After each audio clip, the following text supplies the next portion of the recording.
Hello and welcome to another week at CPDLF. I just want to sort of give you guys a little breakdown of what's due this week, and I want to talk to you guys a little bit about America, the Story of Us. I don't know if you guys have ever watched it before, but it's a great little mini series on America, obviously.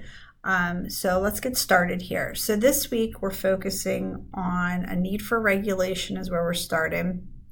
Then we're going to go to the political climate changes, take the quiz, review, and then take the test, okay?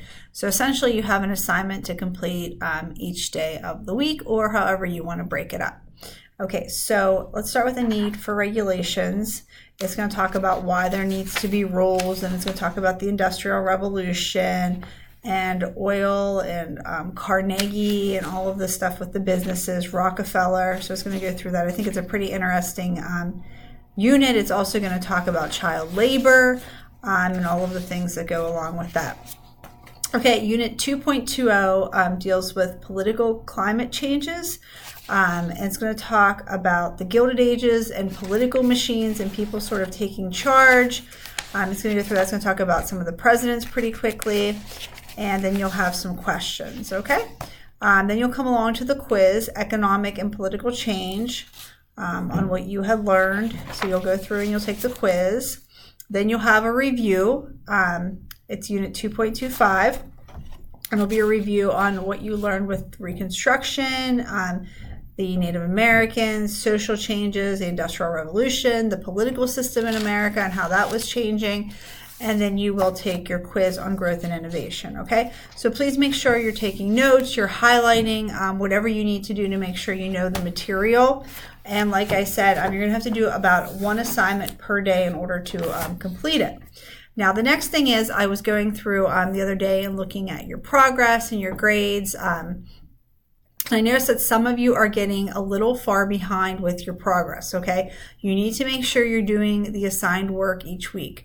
Whether you do it all on one day, whether you break it up throughout the week, however you want to do it. If you remember, you're supposed to be putting in 5.5 hours per week, or I'm sorry, per day. 5.5 hours per day. So essentially over 5 hours basically per subject per week. Because if you think about it, if you were in a brick and mortar school, you'd be in each class for about 45 minutes, and then you'd have some additional work usually that you need to complete. Well, here the 5.5 hours is all encompassing. You do your work, and then there's no additional homework. What is in the class is what you need to complete. Along with your Connects You and your launches and things like that. But you need to be completing this work, okay? If you find that you don't do as well as you would like on an assignment, we talked about at the beginning of the year, you need to get me to, open it back up, and you need to look at your notes, and you need to, print or take your notes or whatever in order to get you to do well on the quiz.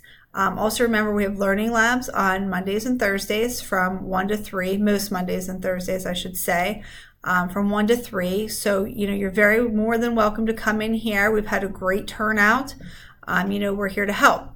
Okay, so the other thing I want to talk about today, it's called America, the Story of Us. And when I was teaching American history at my brick and mortar school, the learners loved this, okay? It's very educational, but it's also grabs your attention, and they present the information in a way that kind of keeps you on the edge of your seat, like what's going to happen. So episode 7 deals a little bit with immigration in Carnegie and Ellis Island. I know that you could probably find this if you did like a Google search or on YouTube. I don't think you can find the actual videos anymore on the History Channel. I think there's some video clips, which would be nice to see if you'd want to watch it. But it originally aired on the History Channel, and I actually bought myself a copy of it because I liked it so much. But anyway, if you have a few extra couple of minutes, you can try to find that this week. Here's a little clip of the Andrew Carnegie. I just want to play it for you for a second here. Andrew Carnegie is one of millions of immigrants who come to the United States in the middle of the 19th century, in his case, coming over from Scotland. And he is, in some sense, the true boy who pulls himself up by his bootstraps, and he certainly liked to advertise this story about himself as well. came at 13 years old, had to start literally working as a child in a button factory, the kind of worst child labor that no one would ever permit today. He taught himself to be a telegraph operator. He went to work for the railroads. He eventually identified iron and steel as his niche. Carnegie started out to build steel rails because he knew he was living in an age of very expansive railroad construction, the completion of the Transcontinental Line in 1869, and then an explosion of railroad construction, especially in the West thereafter. And what's remarkable about Andrew Carnegie is that in the 1870s, at a moment when American industry and the American economy is really beginning to collapse, Andrew Carnegie says, aha, here lies an opportunity. And he begins to build his iron and steel empire. His timing couldn't have been better. It was steel that built American cities. It was steel that built American railroads. It was steel that built American shipping. And Carnegie identified steel as an industry that was going to blossom and boom in the coming years. And Carnegie was simply better at producing steel than anybody else. By the beginning of the 20th century, he was one of the wealthiest men in America. But Carnegie said again and again and again in his own lifetime that he regarded himself one of the luckiest people who'd ever lived. And he, in a sense, marveled at his own good fortune. He was one of the great philanthropists of the 19th and early 20th century. He gave, I think, $350 million of his wealth into libraries and universities and other places, both here and in Europe. So he's an interesting figure. Clearly rags to riches, but there weren't many people like Andrew Carnegie. Okay, so that's just part of the story of us. Like I said, that's just focusing on Carnegie and part of the Little Cities episode.